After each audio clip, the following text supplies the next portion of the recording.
What's good? It's your man, Servant K. Tell you what it do. You already know what it is. And get off into some Gnostic talk. I said I was gonna be back. I had to make a run real quick. And get ready for later on tonight. I think low key go live. I don't know what time. But shouts out to everybody. Let's knock this on out. We did the HHN special report earlier. Shouts out to my UK correspondent, Vonta. Sending positive love and healing energy to you, baby. You already know what it is. And shouts out to everybody that's going to come through and everybody that's going to watch on the playback. We talked about Gnostic talk last time. You'll get more off it to Gnosticism and the occult. You already know what it is. And I think that's what we need to study. So we're going to talk about the occult first. Get this shit on and popping. Are you ready? What more can I say? Fuck Jersey. That's what I can say. Burning your soul like ether. What you need to do is you need to start studying the occult. And there's a priest telling me this. When you hear the word occult, what does that make you think of?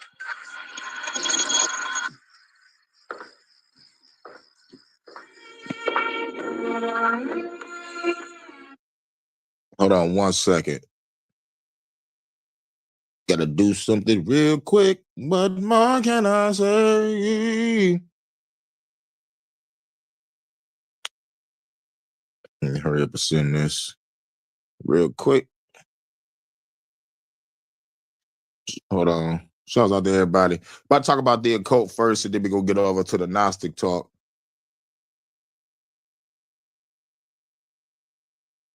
You already know what it is.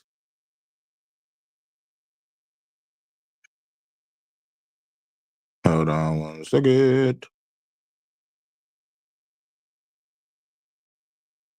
All right. Just responding to comment.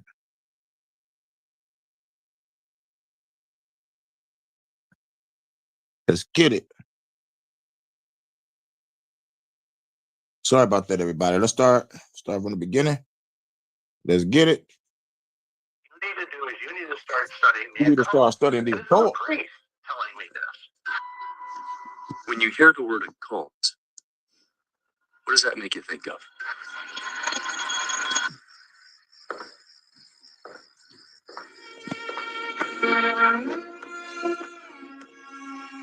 You might imagine people in dark robes and masks doing strange rituals and chanting in a circle, like this scene from the movie Eyes Wide Shut. I mean, this is paints a picture, which is, it's Eyes Wide Shut, literally. Eyes Wide Shut is a documentary. Like, this is real life. I have this sense that there are very powerful secret societies operating today, and we don't really know or understand them. And for a lot of people, just hearing the word occult makes them instantly think of Satan. So it probably doesn't make you think of going to church. And yet, think of what happens in a Catholic mass. There's a priest standing at an altar with wine and some small pieces of bread. And then he starts to reenact what Jesus did at the Last Supper, the night before he was crucified. Do this in memory of me. He takes the bread and says, "This is my body." He takes the wine and says, "This is the blood of my covenant." And from here he says a prayer, a kind of incantation that calls on the power of the Holy Spirit. It's an invisible force of the divine. And by the time he's done, the bread and the wine have now become the blood and flesh of Jesus Christ. Now here's where things get a little strange. In the Catholic and Orthodox Church, they're not just saying that the change is symbolic. They're saying that the change is real, literally.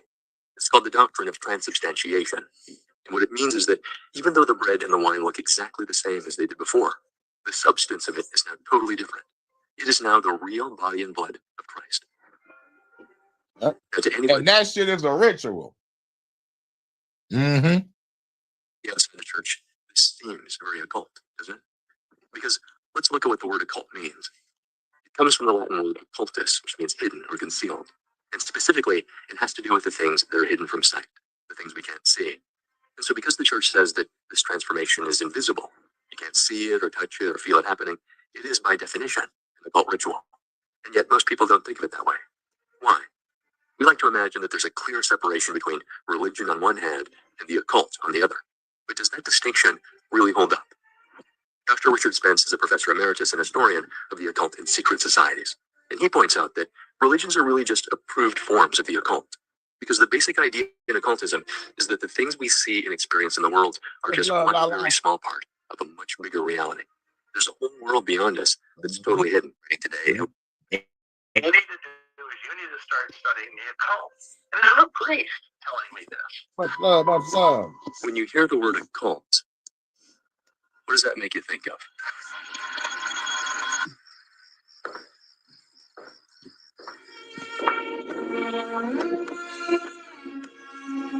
You might imagine people in dark robes and masks, doing strange rituals and chanting in a circle, like this scene from the movie Eyes Wide Shut.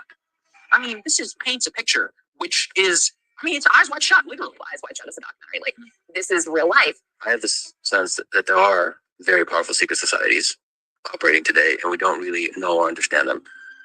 And for a lot of people, just hearing the word occult makes them instantly think of Satan. So it probably doesn't make you think of going to church. And yet, think of what happens at a Catholic Mass. There's a priest standing at an altar with wine and some small pieces of bread. And then he starts to reenact what Jesus did at the Last Supper, the night before he was crucified. Do this in memory of me. He takes the bread and says, "This is my body." He takes the wine and says, "This is the blood of my covenant." And from here he says a prayer, a kind of incantation that calls on the power of the Holy Spirit. It's an invisible force of the divine. And by the time he's done, the bread and the wine have now become the blood and flesh of Jesus Christ. Now here's where things get a little strange. In the Catholic and Orthodox Church, they're not just saying that the change is symbolic. They're saying that the change is real, literally. It's called the doctrine of transubstantiation. And what it means is that even though the bread and the wine look exactly the same as they did before, the substance of it is now totally different. It is now the real body and blood of Christ. Now, to anybody outside the church, this seems very occult, doesn't it? Because let's look at what the word occult means. It comes from the Latin word occultus, which means hidden or concealed. And specifically, it has to do with the things that are hidden from sight, the things we can't see. And so because the church says that this transformation is invisible, you can't see it or touch it or feel it happening, it is by definition an occult ritual. And yet most people don't think of it that way. Why?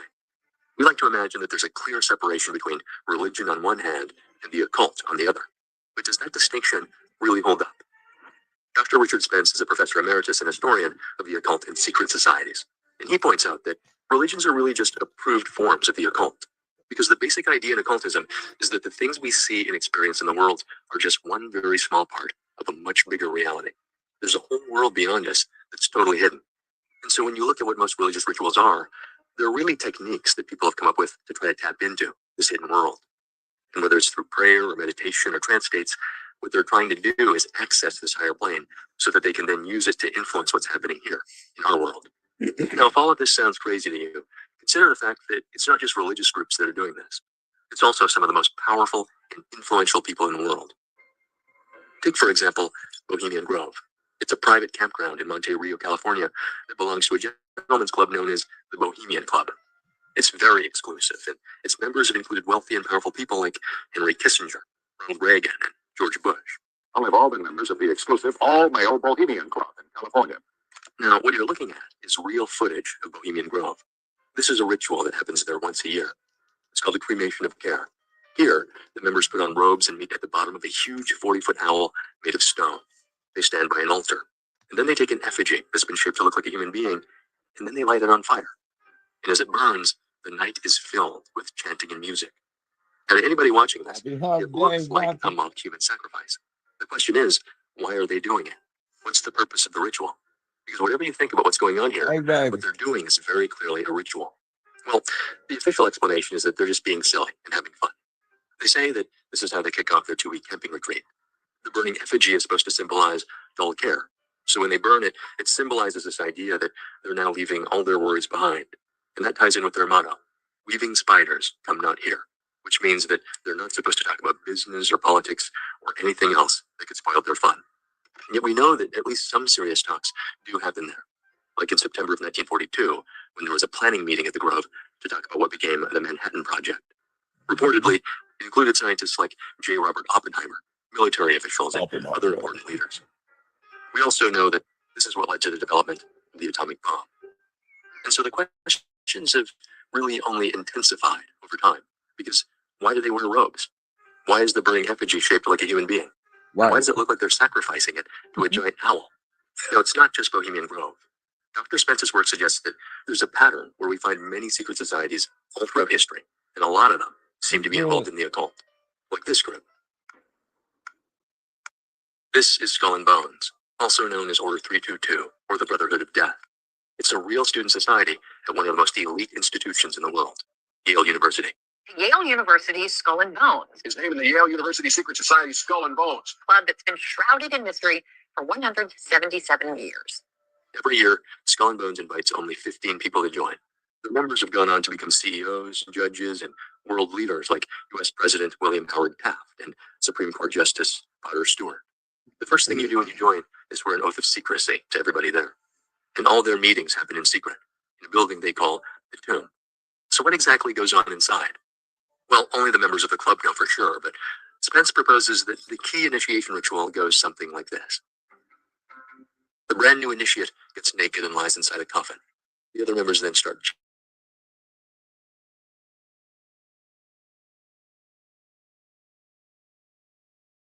the sexual acts he's ever done. It's the sort of thing that might ruin your reputation if it ever came out. The idea is that this is a ritualized death that happens inside that coffin. And when he comes out, he will be reborn as a fully initiated member. Hold on. Wait a minute. That's too light. That's too light.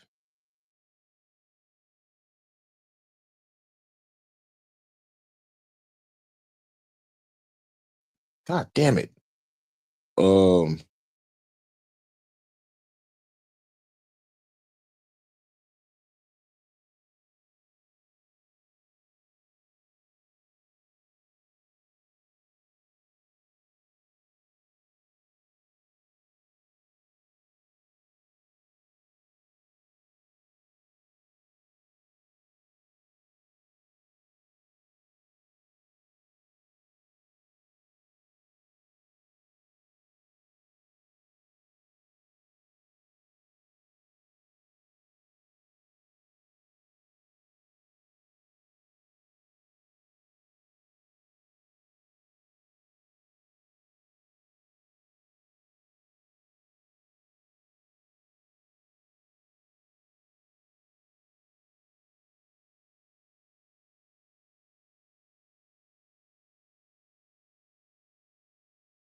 Damn, man, this is some bullshit. This some bullshit. Motherfuckers kick me out. I hope y'all hear me. Let me know if y'all hear me.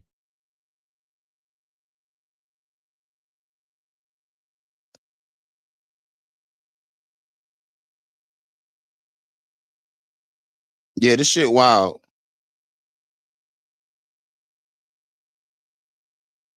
Yeah, man. Yeah, you know, I was on some real shit yesterday. Be on some even more real shit today. And I know like later on, like Low Key gonna open up his chat. Later on, we're gonna build there with Rich T and shit. You know, that shit gonna be cool. You know, so I wanted to knock this on out. But I'm glad everybody back. Shouts out to everybody. Salute Jordan. New track was fire. You already know what it is. You already know. Yeah, rounding up the Justice League. We the Injustice League. But yeah, I wanted to grab some because they was talking about the Skull and Bones real quick. And like I see why they kicked me out because like they don't want me talking about them whole ass motherfuckers in the Skull and Bones. I forgot what real shit I said yesterday. I know we was on some real shit though. Oh, hold on. Let me get it real quick. Shouts out to everybody. Yeah, they talk about Skull and Bones, and they had the nerve to let's just say talk about it lightly. Nah, this is what they really do. Hold on. Computer, set me up. And then I'm gonna go back. It's only 1 hour and The 43 Bluetooth minutes. device is connected successfully. Thanks, computer. Prepare to engage. Let's go. Said that both George W. Bush and his father had anal sex with 100 men. How do you know that? Because they are part of the well-known fraternal group out of Yale University known as Skull and Bones. And it's public knowledge that the Skull and Bones organization, in order to be initiated, first of all, you had to lie in a casket and let men urinate on you. And then a part of the process, you had to stand in a circular, if you will, masturbation squad to be a part of Skull and Bones. And then you also had to be penetrated by the elder persons in Skull and Bones. Everybody knows this as public knowledge. And George Bush Sr. and George Bush Jr. are bona fide members of Skull and Bones. That means they have been penetrated by at least 100 men in their anus area. And how do you know that it's 100? Might it have been 95? Well, it could have been less, but generally that's the number that kind of gets the attention of everybody. And if it could have been fewer, it could have been none also, right? No, it could not have been none. It could not have been none, no. And because Skull and Bones will not accept you without that practice. It's hideous, but that's what they do. That's what these fraternities do. Some do even worse than that. But yes, George Bush has been penetrated by other men and has also been doused in semen of other men while he's lying in a casket. Other men have... Hey, cut his mic. Take him off the screen. I don't want to look at him. This is public knowledge. So while this guy tried to downplay it, I had to tell you what they fucking really do. They fucking exposed. Computer. The Bluetooth device is connected successfully. Thanks, computer. Prepare to engage. It's the symbolic meaning, but of course it also means that the club has lots of embarrassing information on everyone who joins. So if you ever decide to break the oath of secrecy, they can use that against you. All of this became a big question in 2004, when George W. Bush was running against John Kerry for the presidency. At the time, they were framed as two very different people. Bush was a Republican, and Kerry was a Democrat. Bush was folksy and relatable, and Kerry was presented as the more intellectual one. Yet both of them were members of Skull and Bones, and they were both asked about it. You were both in Skull and Bones, the secret society. It's so secret we can't talk about it. What does that tell us? Not much, because it's a secret. The conspiracy theorists are going to go, I don't know. I haven't seen the web. number 322. The fact is, they swore an oath of secrecy. And so the big question was, who are they really loyal to? And what does it mean for democracy that the only two choices for president came down to two secret society members in the same club? It's a big club. You ain't in it. Of course, Bush would go on to win that election. And after he became president, he promoted at least 10 former Skull and Bones members to key positions in government, including Bill Donaldson to head of the SEC and Edward McNally as general counsel to the Office of Homeland Security. And that's just what we know about. All of this has continued to fuel speculation even today, because for most of us, it seems undeniable that the very word secrecy is repugnant in a free and open society. And we as a people are inherently and historically opposed to secret societies, to secret oaths, to secret proceedings. JFK. And Spence's work suggests that this is all just the tip of the iceberg, JFK saying that. because there are many, many secret societies. They still exist today. And so for me, this raises even more questions. Are we being ruled by an occult elite? Is that Illuminati. maybe why we find so many mysterious symbols and everything? And if it is, what do these symbols mean? That is what I want to explore with you today. Because once you know what to look for, you'll find that our world is filled with occult symbols. They're all around us. The question isn't whether they're there. They are.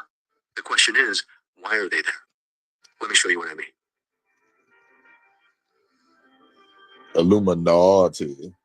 The first key piece in occultism is the idea of magic, which probably makes you think of someone standing on stage, Do you believe in magic? doing tricks and sleight of hand. He'll usually start off by showing you something ordinary, mundane, but then he'll do something with it that seems impossible, or it seems to defy the laws of physics. And yet we know that it's just a trick.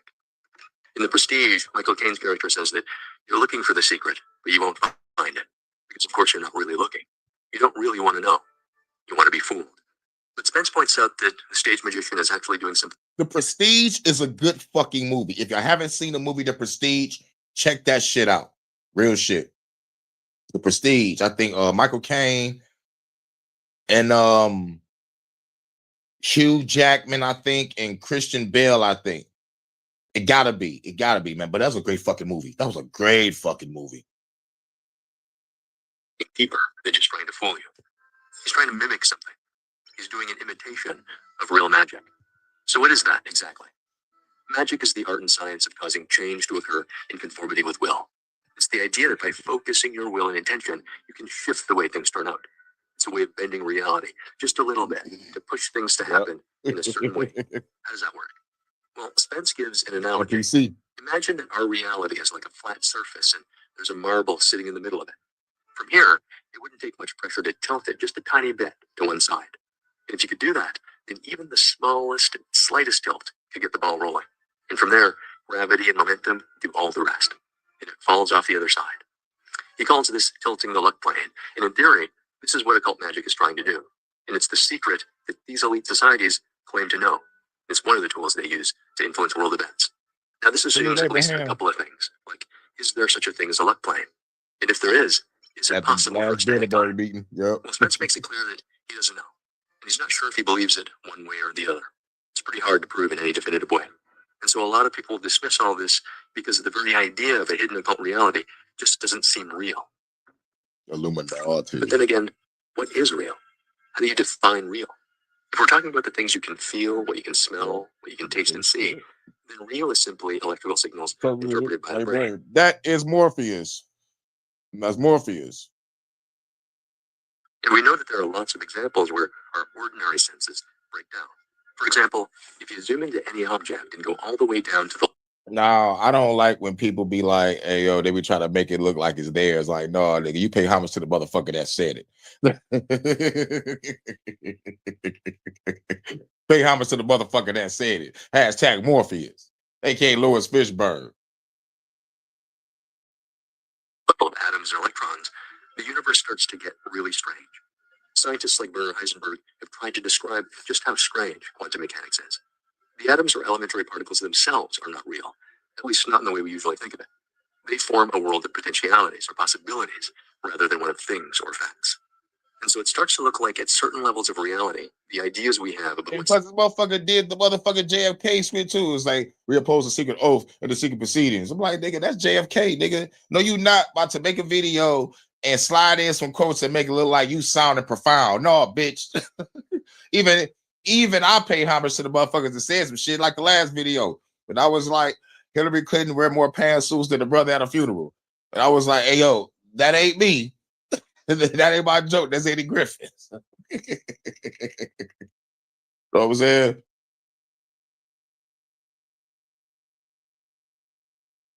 physical or solid or real dissolves.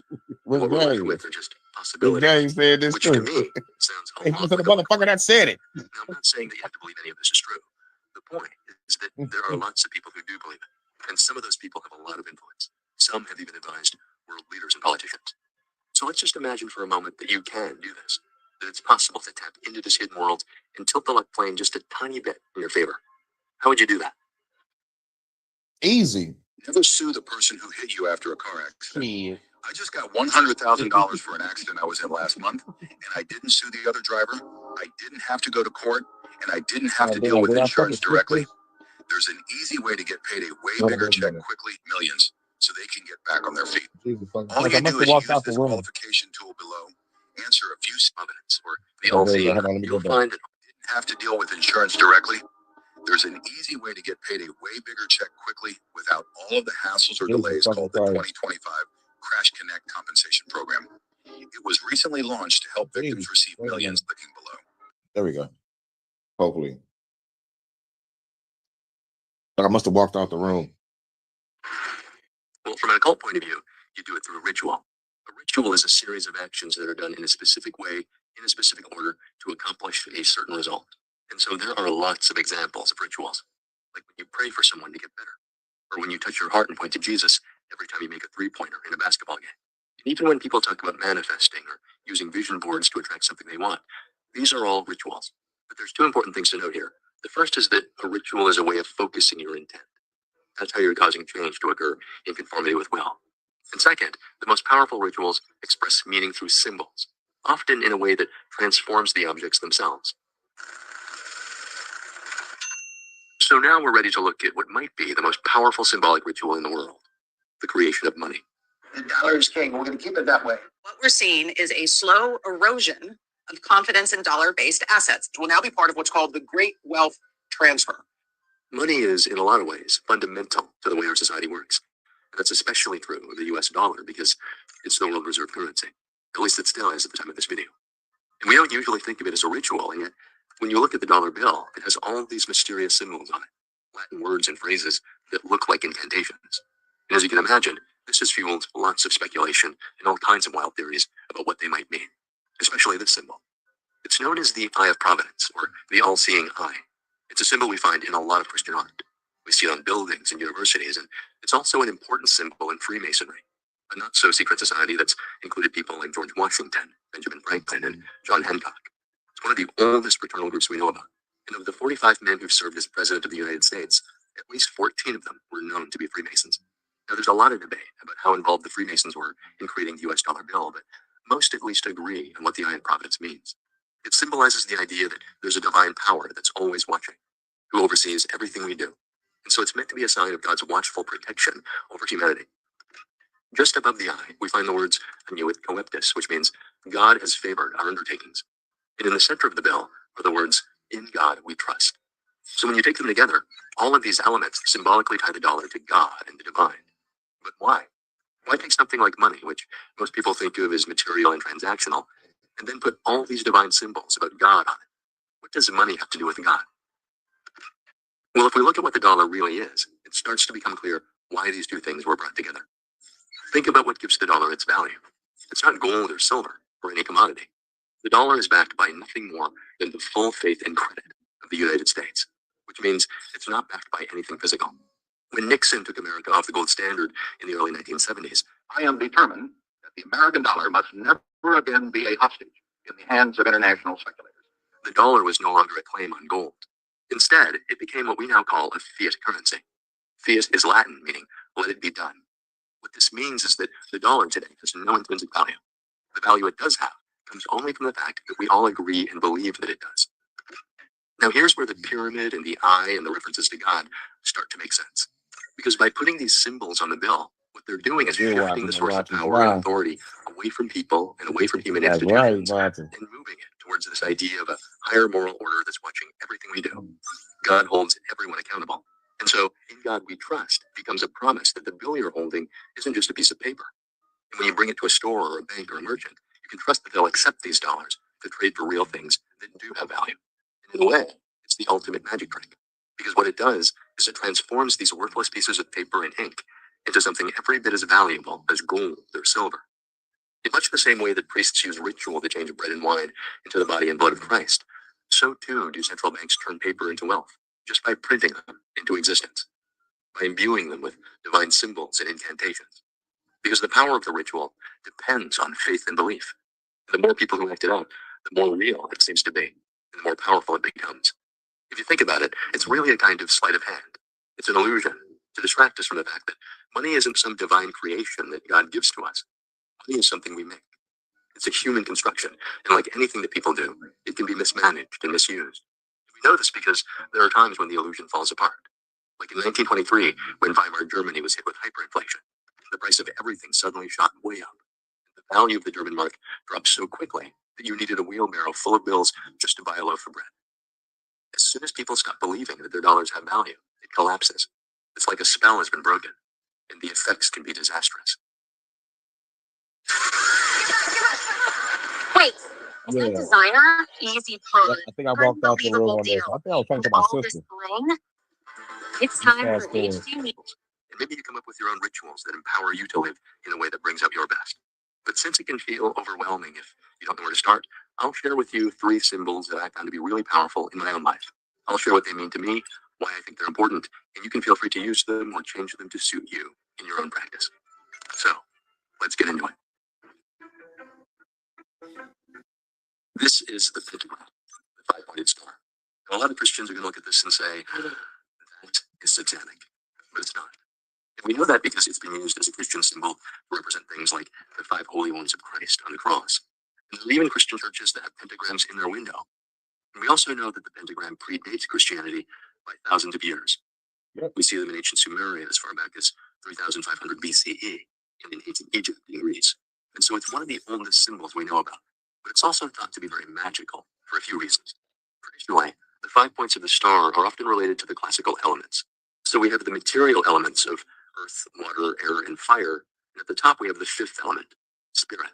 It's where we find our consciousness, the mind, and the soul. What it shows is the idea of spirit being lifted up over matter.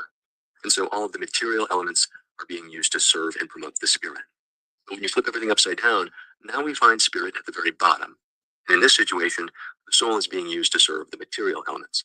And so it's an inversion of the natural order. Why might that be bad? Inversion of the natural order.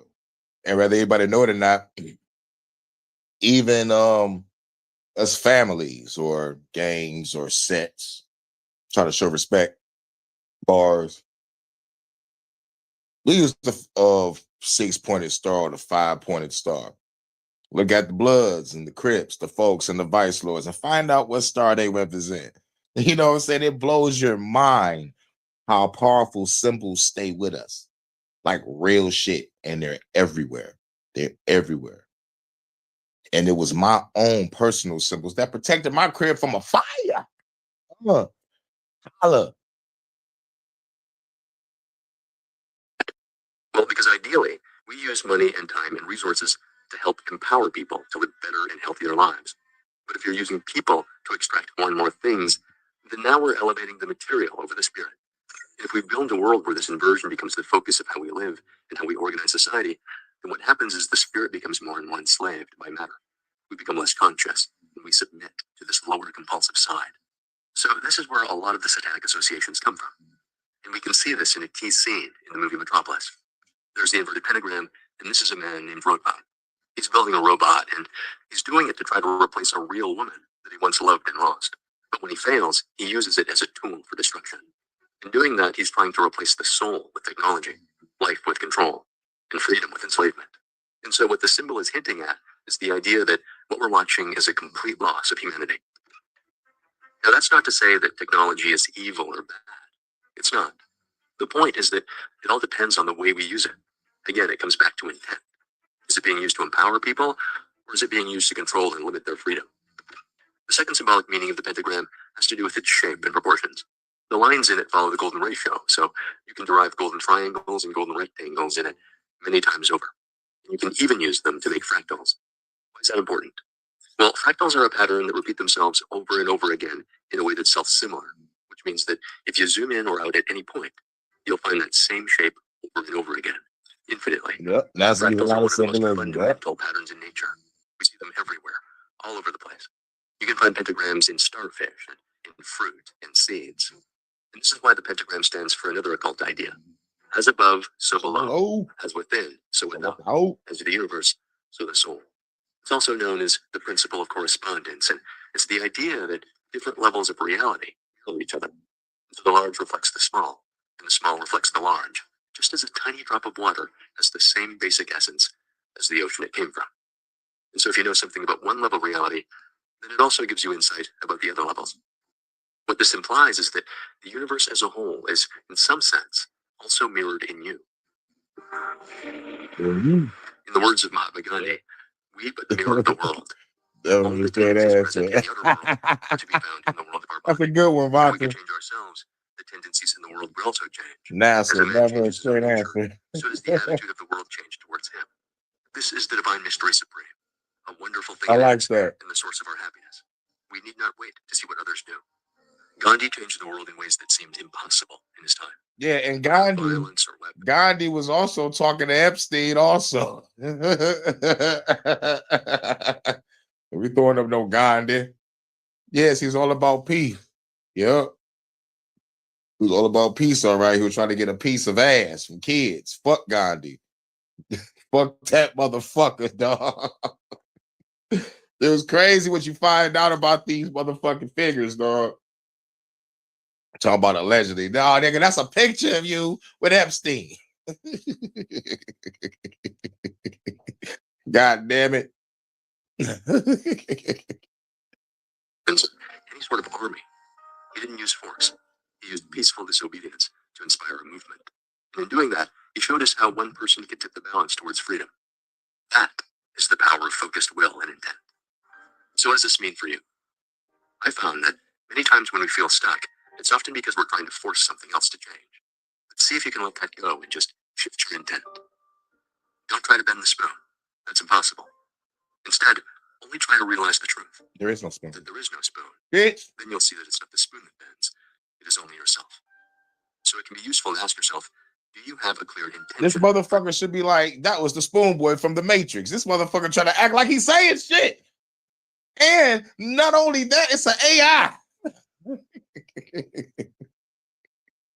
You bastard. Your life right now. That's the spoon boy. And how can you bend yourself to make that happen? Once you have a good idea of what that is, you're ready to take the next step and start your journey. And plus, he don't even want to explain what the fuck that means. You just want to quote some shit. Explain is you are the one that bends reality. You are the God. Exercise your power. Like say that. Let me just quote motherfuckers and motherfucking mix your shit with it without explaining what the fuck that meant. Motherfucker be like, what the fuck is nigga talking about a spoon? Explain that, You bend reality. You control reality. You can be in the facility or not there. Man, son is a bastard. Symbol comes in. All right, that's it for that. Now I'm about to talk about the Gnostic, the great invisible spirit. Let's get it.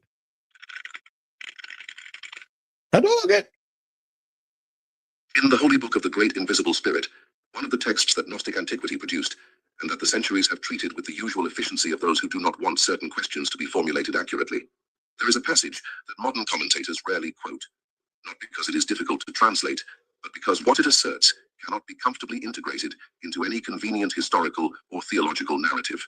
The text declares with the specific serenity of someone who is describing a fait accompli and not a hope, that the reign of the demiurge has a duration, not metaphorical, calculable, a duration measured in great cosmic cycles, and that when this duration ends, the light imprisoned in human beings will return to the pleroma with such force that the very mechanisms that guarantee oblivion, incarnation after incarnation, the patterns, the laws, the entire infrastructure of imprisonment, will lose the energy that sustains them and dissolve, not by battle, not because of an external catastrophe, by collapsing from within when the source of the energy that powered them discovers what it is and stops supplying it. This is what the Gnostics called the last aeon.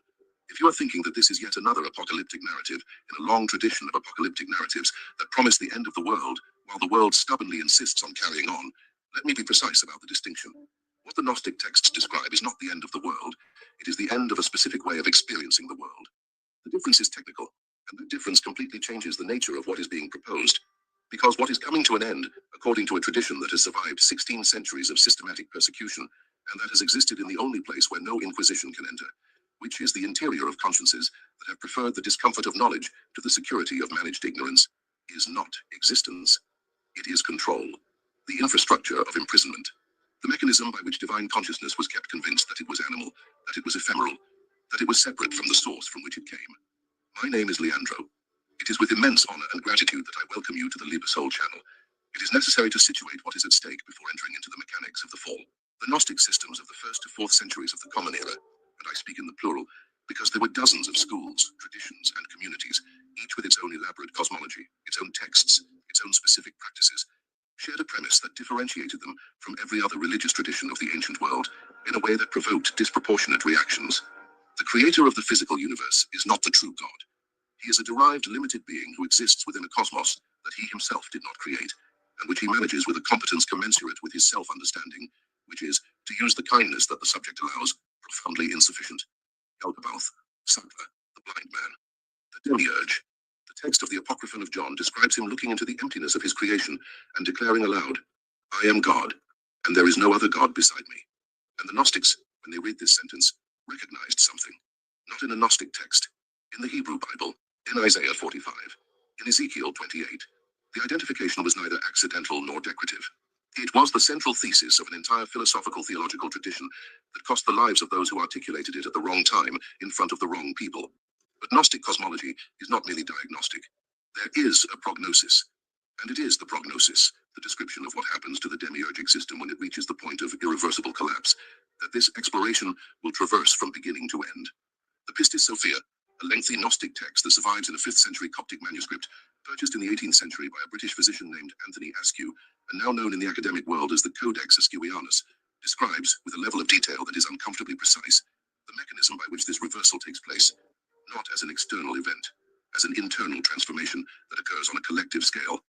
Each soul that goes through the process of Gnostic recognition, which perceives itself as a divine spark, rather than an accidental product of a dimly lit cosmos, withdraws from the archonic system a portion of energy that the system does not recover. And when enough portions are withdrawn, the system collapses from lack of support. This is what the Gnostic tradition calls the definitive fall of the kingdom of the demiurge. Not a cosmic war with battles between opposing forces, not a trial with court and trumpets, an energy equation that eventually resolves to zero on the side of the demiurge, a debt of existence that the system cannot honor when the source of credit discovers that it is being drained and stops supplying it. There are texts that describe the moment when the demiurge realizes what is happening, not allegorically, in direct dialogues in the first person. And what these texts describe, with a precision that 2nd century philosophers should not technically have had under any conventional theory of the development of ancient thought, is the collapse of a being who had never understood the nature of his own existence. Yaldabaoth learns too late to be useful that he was not the first, that there was something before him, that there is something beyond the cosmos he built, and that humanity carries a spark of that something, a spark he placed within it without knowing what he was doing, in a moment of vanity that became, cosmologically speaking, the greatest miscalculation in the history of creation. How does a god feel when he discovers that he is, at best, a regional manager of a company whose headquarters he has never visited? The Gnostics answered, exactly as you imagine. It is this fall, this progressive and ultimately irreversible collapse of a system that operated so quietly that prisoners have learned to call the mechanism of imprisonment nature, that this crossing will chart. From what the texts say about its mechanics, to what traditions around the world have independently recorded about the same process, and from what the Gnostic cosmos describes as the outcome of the drama that began with Sophia's descent, into what you, sitting where you are now, may or may not be experiencing as a living presence within yourself. This point must be insisted upon before proceeding, because the confusion between Gnostic eschatology and conventional apocalyptic narratives is responsible for much of the misunderstanding of what the texts are actually describing. In the canonical Apocalypse of John, there are battles, beasts, seals, trumpets, and plagues. The drama is external, spectacular, fundamentally vertical, from the top down, from the divine that intervenes to the world that receives the intervention. Violence is the instrument. Judgment is the outcome. In Gnostic eschatology, there is no such thing. What there is instead is a process the texts describe with the cold precision of a medical diagnosis. The progressive failure of a system that depended on energy that did not belong to it, and that is being withdrawn as the bearers of this energy discover its true nature. It is not a battle, it is dissolution. And the difference is not merely aesthetic. It is the difference between a vision of the end as divine violence imposed from outside, and a vision of the end as a natural consequence of an internal process that has been underway since the moment the demiurge breathed life into the clay without understanding what he was releasing. The fall of the demiurge's realm began when the first human being looked inward and recognized something that could not have come from any god who projected suffering as an essential characteristic rather than as a failure of the system. Recognition is the mechanism, and what comes next is the map of how it works.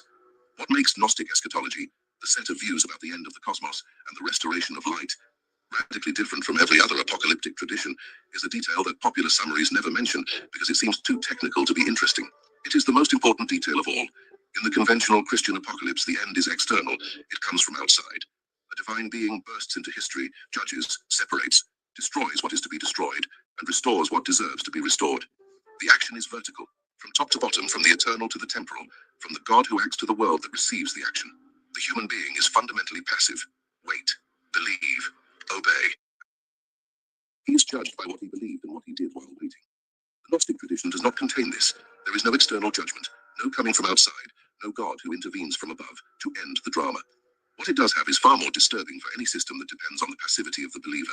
The end of the demiurge's reign is an internal process that happens through human beings, not in spite of them and not for them. The human being is not the object of the end.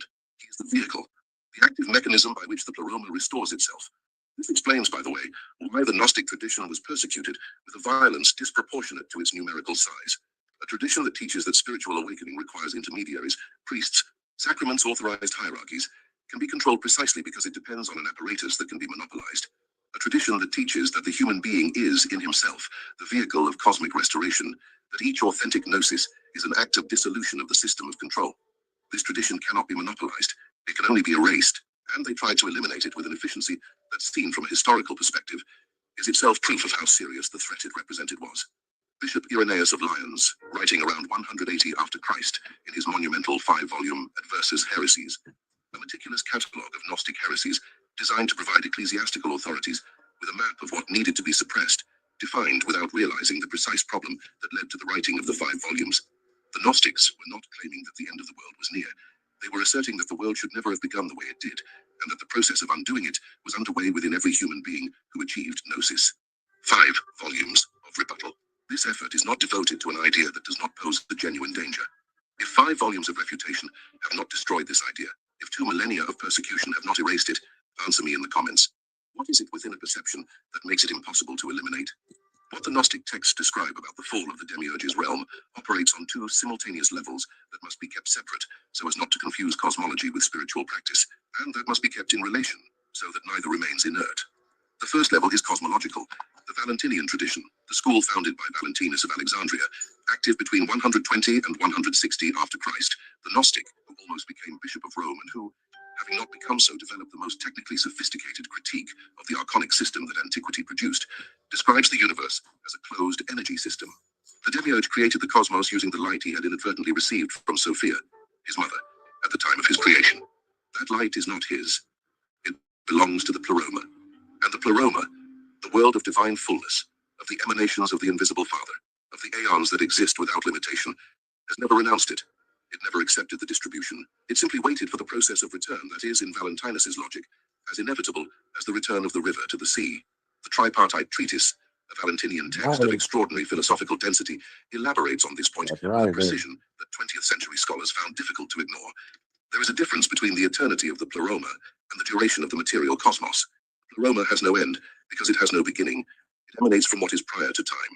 The material cosmos has a beginning. It was generated at a specific time by a specific being from a fraction of light that did not belong to it, and therefore it has an end.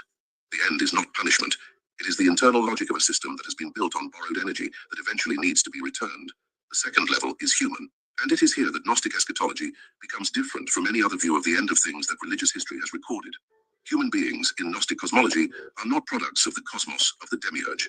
They are foreigners within it, bearers of a spark of the pleroma that the demiurge himself placed in them without knowing what he was doing. In a moment of vanity, in which he wanted to create a being in his image, and who, in the act of breathing life into clay, involuntarily transferred to that creation the only real thing he possessed, the light of Sophia that he had inherited and never understood. The Apocryphon of John describes this moment in detail, which Irenaeus quoted incredulous, trying to refute it. Yaldabaoth breathes on Adam, and in doing so, transforms what was his greatest expression of power into an act of cosmic self-sabotage. Because the being that then moved, that opened its eyes, that recognized what it was, that being had within it something that Yaldabaoth could never recover, and the entire history of the material cosmos, since that moment, is the history of the demiurge trying to recover what it has lost, while the mechanisms of the pleroma work silently, so that that light returns to the place from which it should never have left. Oblivion, the mechanism that erases the memory of the divine origin with each reincarnation is the strategy of the demiurge. Gnosis, the direct recognition of the true nature of the inner spark, is the strategy of the pleroma. And the last aeon is the historical period in which one of these strategies reaches sufficient scale to make the other unsustainable. The Pistis Sophia is the text that describes this process in greater narrative detail, and it is disturbing in the accuracy with which it maps not only what happens to the cosmos when light returns, but what happens to the demiurge when it realizes that the return is irreversible. Because there is a moment in the texts when Yaldabaoth looks at the state of his creation and sees what is happening, and what he sees is not a revolution from the outside, it is a dissolution from within. The system he has built, the set of archonic spheres, the rules of karma, the mechanisms of forgetting, the entire infrastructure of the prison, begins to lose coherence, not because it has been attacked, but because the energy that sustained it is returning to its source. There is no final battle in the Gnostic texts between the demiurge and the true God. That would be honoring the demiurge with a dignity that the Gnostics refuse to grant. What exists is a process of dissolution that the demiurge has no way to prevent, because he has no way to compete with something he has never understood. And it is this dissolution, technical, cold, inevitable as an equation that finds its balance, that the Gnostic texts call the fall of the kingdom. The Valentinian system also has an element that is rarely mentioned in discussions of Gnostic eschatology, but that is central to understanding the mechanics of the fall, the horos, the limit. In Greek, horos means border or delimitation. In Valentinian cosmology, the horos is the principle that separates the pleroma from the material cosmos, the edge that exists between divine fullness and the cosmos that the demiurge built from the light he possessed without understanding it. Horos is not a wall, it is a condition. It is the state in which the light imprisoned in the material cosmos has not yet reached the density of recognition necessary to pass through it. And the last aeon in Valentinus' reading is the period when the horos begins to become permeable, not because the pleroma forces its opening from without, but because the amount of light that has returned to its nature from within is, for the first time, large enough that the boundary begins to dissolve through internal pressure. The mechanism of the fall. This is what needs to be understood not only as a concept, but as a process with steps, with causes, with the kind of precision that separates Gnostic cosmology from generic mystical speculation. The Valentinian tradition classifies human beings into three categories that determine the role of each in the restoration process. The Helics, those in whom the divine spark is completely concealed by identification with matter, who operate within the archonic system without any perception that they do so, who are, from the Gnostic point of view, the unconscious collaborators of the system. The Psychics, those with partial moral and spiritual perception, capable of genuine goodness and spiritual pursuit, but still substantially shaped by the logic of the demiurge's cosmos. And the Pneumatics, those in whom the spark is active, who have attained or are attaining direct gnosis, who are in the language of a metaphor that the texts themselves do not use, but that accurately captures what they describe. The fissure points through which the pleroma moves into the material cosmos. What the Gnostic cosmology of the fall asserts is that the proportion among these categories is not static. It changes over time, and it changes in a specific direction.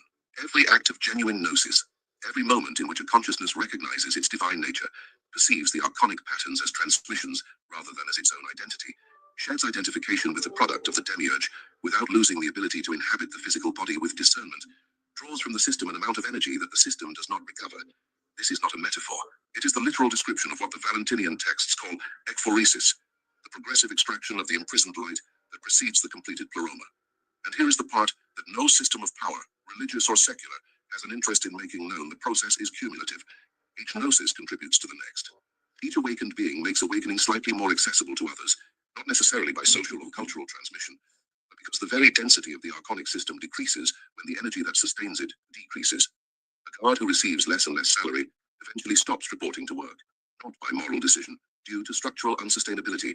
The trimorphic protonoia, a Scythian text of extraordinary philosophical beauty that describes three descents of the divine pronoia into the material cosmos to begin the restoration, elaborates on this process with a precision that experts on Gnosticism still debate in detail, but whose general principle is undeniably clear. Pronoia descends not to destroy the cosmos of the demiurge by force, but to call back to the pleroma the sparks that are still dispersed within it. I have come down from my own abode, the text states in the voice of Pronoia, and have come to chaos. And I was with my people who were in that place. I hid my face inside them until I had completed my time. This is an operational description of how the pleroma works within the archonic cosmos, not with force, but with presence. Not with spectacular revelation, but with silent recognition. Pronoia does not come as an army. It comes as a memory. And memory, when awakened on a sufficient scale, dissolves the oblivion that the entire system depended on to operate. But there is a dimension of the fall that the texts describe that goes beyond the restoration of the aeons, and that is the most disturbing of all Gnostic eschatology. What happens to the archons when the system collapses? What happens to the demiurge when the energy equation resolves to zero on your side? The Valentinian tradition, in its most elaborate version, describes a process that modern theologians rarely mention because they are not sure how to categorize it. The dissolution of the archons is not their destruction. It is, to use the vocabulary that the texts themselves employ, their purification, because the archons are made in their essence of the same light that they imprisoned. They are distortions of what exists in the pleroma, not independent creations. And when the energetic pressure of the system collapses, what remains is not nothingness. It is the light that was inside the archons, returning to the state from which it came. This is the gnostic apokatastasis. Different, for example, from the apokatastasis of Origen, the 3rd century Christian theologian who caused scandal when he proposed that at the end of all things, absolutely everything, including Satan himself, would be restored to the original deity. The idea was condemned as heresy at the Council of Constantinople in 553, more than 3 centuries after Origen died, because some ideas disturbed so effectively that authorities must condemn the dead. But the principle has remained alive exactly where conciliar condemnations have never reached, in the esoteric traditions that have preserved it in language that doctrinal inspectors could not read. The Gnostic apokatastasis has a precision that Origen's does not. Because Origen, still within the Christian framework, needed to deal with the question of divine justice. How can a just God restore the evil one without absolving evil? The Gnostics did not have this problem, because for them the demiurge and the archons were never genuinely evil. What? They were ignorant. And ignorance is not a moral state. It is an epistemological condition that has a cure. When the light returns to its source, the archons are not forgiven for a crime they committed. They simply dissolve back into the state of which they were distortions. The Scythian tradition, another great Gnostic school, distinct from the archons are not forgiven for a crime they committed. They simply dissolve back into the state of which they were distortions. The Scythian tradition, another great Gnostic school, distinct from Valentinianism in several respects but converging on this point, elaborates on a detail that the Valentinian texts make more implicit. There is a moment in the process of dissolution of the archonic cosmos in which the demiurge himself has a Gnostic experience. The Apocryphon of John and related texts describe Yaldabaoth at certain points in the narrative, having glimpses of reality that he cannot sustain, moments when something of the pleroma penetrates his perception, and he recognizes briefly what he really is. What he really is, not a sovereign god, but a fraction of light unaware of his own origin, who has built an elaborate prison around himself, along with the souls he has imprisoned. This is the most tragic scene in all of Gnostic cosmology, and I pass through it quickly, because it deserves a treatment of its own. The demiurge who perceives his real nature in a flash that he cannot sustain, and who therefore returns to the operation of the system he has built, not out of malice, but because it is all he knows how to do. The ultimate fall of his kingdom is not the moment when someone overcomes it. It is the moment when there is no longer anything to sustain the collective oblivion that made it operational. And this moment, the Gnostic tradition is unanimous on this, regardless of the school, does not arrive as an external event. It arrives as a result of the accumulation of individual gnosis that at some point exceeds the threshold of irreversibility. The last aeon is the period when the process accelerates, when the collapse of light begins to be noticeable, not only to the aeons in their inner experience, but in the outer structures of the archonic cosmos, which begin to lose coherence in ways that those with eyes to see can recognize. It is worth insisting on a precision that Valentinus's texts offer about the role of each human category in this final process. The pneumatics are the active vectors of dissolution, but the psychics have a role that most commentators underestimate. To the extent that psychics, those with partial moral and spiritual perception, come into contact with the gnosis of the pneumatics, they absorb not complete knowledge, but sufficient perception for them to begin to withdraw from the denser archonic frequencies. And this partial withdrawal, multiplied by a sufficient number of psychics, contributes to the general reduction of the energy available to the demiurge system in a way that is perhaps quantitatively more significant than the gnosis of isolated types, simply because psychics are more numerous. The demiurge, according to the texts, was more concerned with the psychic than with the pneumatic. Types were too rare to threaten the system on their own. Psychics in transition, that was the real risk to archonic coherence. The fall of the kingdom of the demiurge is not an idea that the Gnostics of the 2nd century invented in the intellectual vacuum of Alexandria. It is the culmination of a realization that completely independent traditions developed along entirely different routes, and the convergence between them is the kind of evidence that academia prefers to categorize as cultural parallel, rather than admit that it may indicate something about the actual structure of the cosmos. I will begin with the oldest tradition that documents this idea with specificity: Iranian Zoroastrianism. The Frashokareti, a word that has no precise equivalent in Portuguese, and that scholars roughly translate as the marvelous renewal, is the central eschatological vision of Zoroastrianism, not an apocalypse in the Christian sense, a cosmic restoration. The Avesta describes a future moment when Angra Mainyu, the principle of limitation and imprisonment that Zoroastrianism opposes to the luminous creator Ahura Mazda, will be definitively neutralized, not destroyed in battle, but dissolved when the force that sustains him is withdrawn.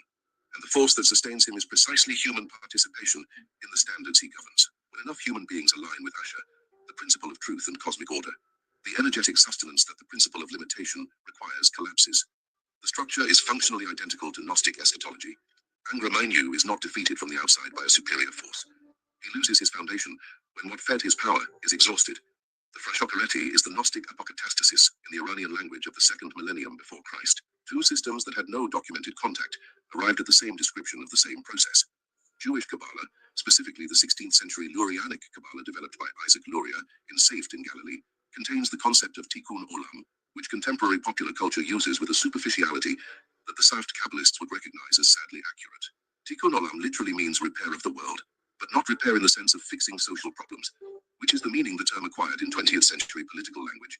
It signifies the restoration of the cosmic order that was disturbed by the Shevirat HaKalim, the breaking of the vessels, the primordial event in Lurianic cosmology, by which the divine light descended with such intensity that the vessels created to contain it shattered, and the fragments of light fell mixed with the clifoth, the shells, the forces of limitation and obscuration that functionally correspond to the Gnostic archons. Tikkun reparation occurs through specific human actions, mitzvot, spiritual practices, moments of heightened consciousness that raise the sparks of light from the clifoth back to their original state.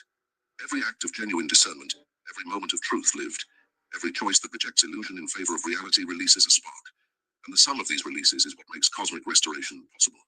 Human beings do not wait for the end. They are the vehicle by which the end takes place.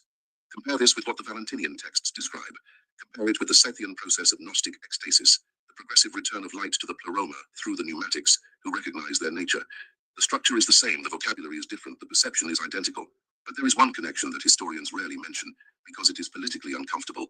The most persecuted medieval Christian mysticism, that of Meister Eckhart, condemned posthumously by the papal bull of John XXII in the year 1329, develops an eschatology that is, in its internal logic, the Gnostic apokatastasis translated into the vocabulary of 14th century Christian theology. Eckhart wrote about the ground of the soul that is identical with the ground of God, and about the process by which the human being, by completely detaching from creation and returning to the divine nothingness that precedes all creation, participates in a cosmic return that goes beyond individual salvation. It is not the soul that is saved. It is the cosmos that is restored, through souls finding their way back to what they were before they were generated, in a cosmos that should never have separated them from their source. The papal bull that condemned him was, in fact, the most accurate of the criticisms that Eckhart could have received, because he correctly identified that what was being taught was incompatible with the need for institutional intermediation. If the human being has within himself a background that is identical to the background of God, why does he need a bishop, a sacrament, or a hierarchy? The persecution of Eckartian mysticism is the same persecution of Gnosticism 600 years apart and with an updated vocabulary. Medieval and Renaissance alchemy, misunderstood for centuries as exotic proto-chemistry before being partially rehabilitated as a symbolic system of inner transformation, carries within its coded language an eschatology that the second century Gnostic would easily recognize. The magnum opus, the great alchemical work, was not the manufacture of physical gold, or at least it was not just that. It was the transmutation of the alchemist's consciousness in parallel with the transmutation of matter in the crucible. The lead that turned to gold was the archaonic self that became pneumatic. And the endpoint of the great work, the Philosopher's Stone, was the description of the state of consciousness, in which the alchemist was no longer substantially affected by the forces that governed the material cosmos. It had, in Gnostic terms, removed its spark from the system of the demiurge, without ceasing to inhabit the physical body. That voice The is Corpus really Hermeticum, loud. a collection of Egyptian Hellenic texts Thank composed you. between the 1st and 3rd centuries, says that the soul ascends through the 7 planetary spheres, leaving in each one the qualities it had acquired in the descent. Greed on Saturn, arrogance on Mars, pride on Jupiter, avarice on the Sun, impulsiveness on Venus, deception on Mercury, vice on the Moon, until what remains, when all the acquired layers are deposited in the spheres that govern them, is the pure pneuma, the spark that belonged to no sphere returning to what is beyond them all. What unites all these traditions is not historical coincidence or the mutual influence that historians love to trace on maps of the diffusion of ideas. It is just that they are all describing the same process from different angles. And when you put the descriptions side by side, the Zoroastrian Frashokereti, the Kabbalistic Tikkun Olam, the Gnostic apokatastasis, the alchemical transmutation, the Hermetic ascent, the Eckartian retraction into the divine nothingness, what appears is a convergence that cannot be explained solely as an exchange of cultural influences between scholarly traditions. It is the independent description of a real UK process, after dark. and this actual process has a name that none of these traditions used because none needed it. The physics of the return of consciousness to its source, when the system that kept it dispersed loses the ability to sustain the dispersion. But there is one case that is not an ancient tradition and that belongs to the 20th century, and that therefore has a different force of testimony, because it cannot be dismissed as mythical speculation from a time when philosophy and cosmology had not separated. Philip K. Dick, an American writer who lived from 1928 to 1982, spent the last 8 years of his life producing a manuscript of more than 8,000 pages called Exegesis, a monumental effort to understand visions he had seen in February 1974.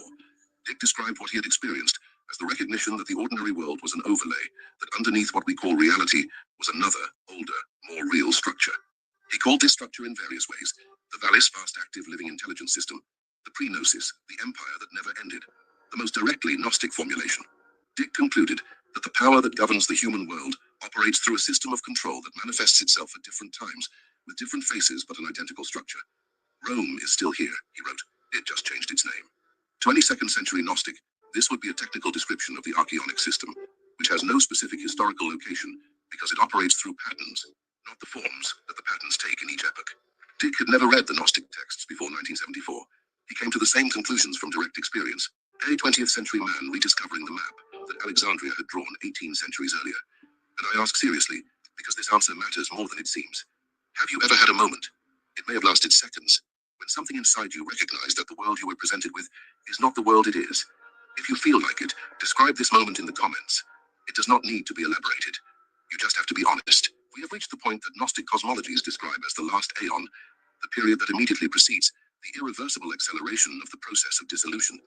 And here, I need to pause to say something that popular apocalyptic narratives invariably avoid, because it would make the entertainment too uncomfortable. The last aeon does not feel grandiose. It does not come with spectacular signs in the sky. It is not announced by prophets with captive audiences. It is presented in the Gnostic texts as a period of intensification of paradoxes in which the archonic system operates with maximum efficiency while losing cohesion in ways that those who have the proper perception can recognize as the first signs of structural collapse. Pistis Sophia describes this period with a specificity that commentators rarely discuss outside specialized circles. The text states that in the last times, in the final eons before the restoration, the archons will increase their pressure on the imprisoned souls precisely because they perceive that the process of return is underway. What seems to be the intensification of chaos, confusion and fragmentation of systems of meaning is, in the Gnostic reading, the clearest sign that something is changing on a scale the system can no longer manage with the efficiency it once had. I pause here to be honest about the risk of this line of argument. It is all too easy to use it to claim that any chaos is a sign of imminent awakening. This would be the kind of cheap consolation that the Gnostic texts explicitly refuse to offer. Chaos can simply be chaos. Incompetence can simply be incompetence. Fragmentation may simply be the entropy of systems that have aged beyond their usefulness. What differentiates the Gnostic sign from the noise of ordinary civilizational collapse is the nature of what is emerging alongside the dissolution, not the collapse itself. The demiurge has collapsed systems before, rebuilt them, and continued to operate efficiently enough. What differentiates the last aeon from any other period of crisis is what happens within individuals during the crisis. Because the process of returning light to the pleroma is internal before it is external. It is first an experience of consciousness, the recognition of something that was there all along, and that the system had kept invisible through increasingly elaborate mechanisms of distraction and saturation. And this recognition, the gnosis that the Gnostic texts describe as the vehicle of restoration, has specific characteristics that are recognizable whether or not the experiencer has knowledge of the Gnostic tradition. The first, a growing intolerance for what is artificially constructed, not as a philosophical position, but as a visceral reaction. The being in whom the spark begins to recognize itself develops a progressive inability to endure what the system offers as a substitute for reality. Entertainment that avoids silence, relationships built on performance, identities assembled for social consumption, not out of arrogance, but out of a biological incompatibility with what once worked. The fish that has begun to recognize that it is in an aquarium can no longer pretend that the aquarium is the ocean. The second, the dissolution of collective narratives that kept the meaning of life organized around external structures. Not the collapse of belief per se, but the specific collapse of the structures that stood between consciousness and direct reality, that promised access to the sacred through obedience to systems that needed that obedience in order to perpetuate themselves. Churches, states, ideologies, academic traditions, any system that says reality is in here, and you need us to access it. Losing the ability to sustain that claim in the face of a growing number of consciences that simply stop believing, not because they have been intellectually convinced, but because something within them has refused negotiation. The third, what the Gnostic texts call epinoia, the perception that goes beyond ordinary perception, the faculty that Sophia inserted into humanity and that the archonic system has spent millennia trying to suppress, beginning to manifest in people who have never heard the word gnosis, who have never read a second century text, who have no context to name what they are experiencing, but who recognize with a clarity that surprises them that the world the system has presented to them is not the world it truly is. If you have recognized at least one of these three signs operating in your life right now, and I suspect that if you are here at this point in the video, it is no coincidence, write in the comments which one. Only the number 1, 2, or 3. You will realize when you read the other comments that you are not alone in this recognition. This recognition is not pleasant in most cases. It does not come with an expansion of consciousness and comfortable lighting. It comes as a rupture, like the sudden inability to sustain a way of life that worked well enough when the spark was sufficiently concealed. It comes with the disturbing realization that what you called your identity was largely an archonic construct, a set of patterns installed by the system to ensure that you remained identified with the product of the demiurge rather than with the spark that animates that product. The Gnostic tradition does not romanticize this process. The texts describing the last Aeon period are generally the most austere in the collection, because the fall of the demiurge's kingdom is not a celebration. It is a surgery, and surgeries hurt before they heal. What the texts affirm, and here is the point that transforms this cosmology from interesting to existentially relevant, is that the experience of rupture that accompanies awakening is not a sign that something has gone wrong. It is the most accurate sign that something is finally going right. The system is losing its hold on a specific consciousness. The archons that held this awareness, identified with their specific frequencies, fear, compulsive craving, dependence on external validation, inability to tolerate silence, are losing ground. And the loss of archonic support does not feel like immediate liberation. It feels like disorientation, loss of reference points, collapse of narratives that once made the world coherent. The Pistis Sophia describes the soul that begins to move toward the pleroma as one that wanders in chaos and encounters the anguish of darkness on each side before finding the light that guides it.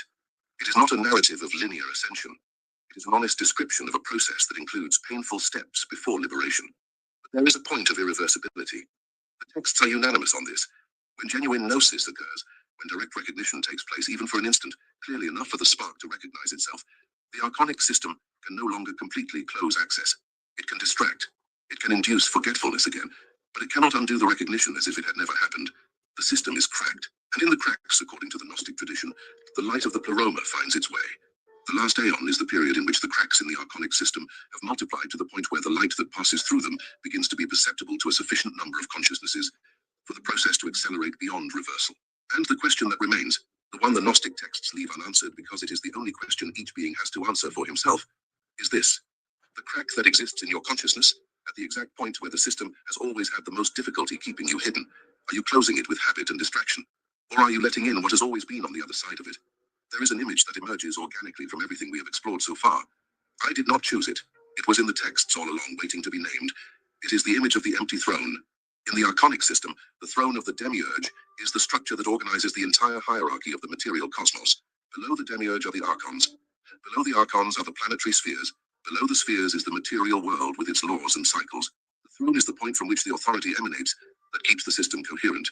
And what the Gnostic cosmology of the last Aeon describes is the progressive emptying of that throne, not the destruction of the throne, not a battle that overthrows it, but abandonment. The point at which the authority that once emanated from there has nothing more to emit, because the energy that sustained it has returned to its source. The empty throne is not an image of terror. It is an image of liberation. It is the sign that the process has been completed, that the one who ruled through ignorance simply has nothing left to govern. If something in this crossing has touched the point in you where the spark resides, the place before thought, before constructed identity, where something recognizes the map without needing explanation, then there is one simple thing you can do in the comments. Just write, the throne is empty.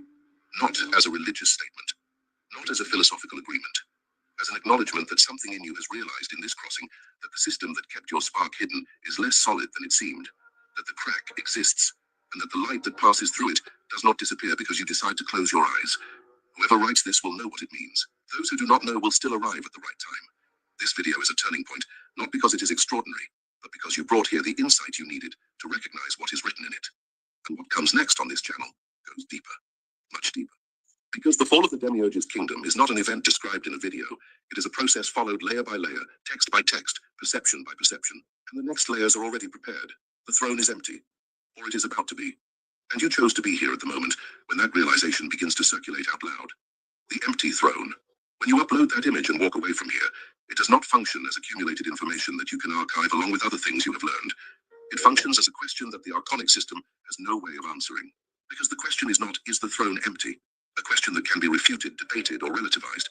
The question that remains is simpler and more disturbing. If the throne was always occupied by the authority that kept you imprisoned within a version of yourself smaller than what you are, What would you do with the space that exists when that authority dissolves? You do not need to answer now. The Gnostic texts were clear about this. Gnosis is not an answer. It is the condition from which true answers become possible. And you got here, you went through the entire length of this crossing, and something in you remained. That something that remained, that is the spark, recognizing you. You are not a spectator of this process. Each time a consciousness understands the mechanism of the fall and recognizes its spark as an active part of the restoration, the throne loses a little more of its support. Every comment you leave here, every time you share this crossing with someone you perceive to be ready to hear it, every inscription that strengthens the possibility of continuing to bring these contents to the surface, all of this is part of the process that the Gnostics called tikkun, apokatastasis, frashokereti, and the restored pleroma. If you are not already subscribed to this channel, do so now. Not as an automatic gesture, but as a decision to continue within an investigation that does not end when the screen goes dark. You are part of a stream of consciousnesses that, for 2 millennia, has refused to accept that the cosmos of the demiurge is the whole cosmos. That preferred the discomfort of knowing to the security of not asking. That kept alive the realization that the spark exists, that it returns to its source, and that the throne that kept it from it is not eternal. 2 videos appear on your screen. One delves into something that this crossing has only opened up, a specific aspect of the process of archonic dissolution that requires a crossing of its own to be understood accurately. The other connects what has been said here to a tradition that you probably would not expect to find on this map, and that when you find it, will change the way you understand what you have traveled through today. I, Leandro, and the entire team of the Liber Soul channel, thank you for your presence on this crossing. And I leave you with the one question that the archonic system has never been able to answer, no matter how elaborate. If you have always been the light, what exactly was guarding the throne? Now that was Gnostic talk. How to defeat the final Aeon. You know, it's all within. They were like, it ain't no epic battle. It's you just, just detaching yourself from all there is on this physical world and know who you are on the inside. The power is yours. And to me personally, holy shit, that's my sister. She probably sent you on the way. I hit her back. Yeah, it's all within. But I still got to make the comic book or the novel for the epic battle with the demiurge. I got to make that. No one else ain't making that. So I'm about to make that. But anyway, shouts out to everybody. This is the Gnostic Talk. And much love to Vata. You know what I'm saying? Much love, much love. And hope everybody have a cool day, cool afternoon, cool evening, and cool night. Catch y'all on the next one. Shout out to everybody in the chat. You know what I'm saying? Jordan, Eyes Wide Shut. La La. Live and Learn, Low Key. You know, Low Key might go live later. So we're going to stop this and get ready for that live. If not, y'all still probably see me Detroit After Dark. Who knows? You already know. But shouts out to everybody. And sending love, healing, positive energy to you, Vanta. Much love, much love. Make sure y'all check out me a Low Key new song. You already know what it is. I Am. And I catch y'all on the next one. And might go live on Low Key channel. Later because today is Wednesday. So yeah, so we should be getting prepped for that. I don't know what time you're gonna start, but like whenever you start, I'll be there, join the panel. And if they let me share the stream like last time, I can be able to share the stream on this channel too. So it's gonna be live on both ends. Pause. But shouts out to everybody. And I catch y'all on the next one. I don't got no outro to this. But I catch y'all on the next one. Peace. Much love, Vonta. Love you, baby.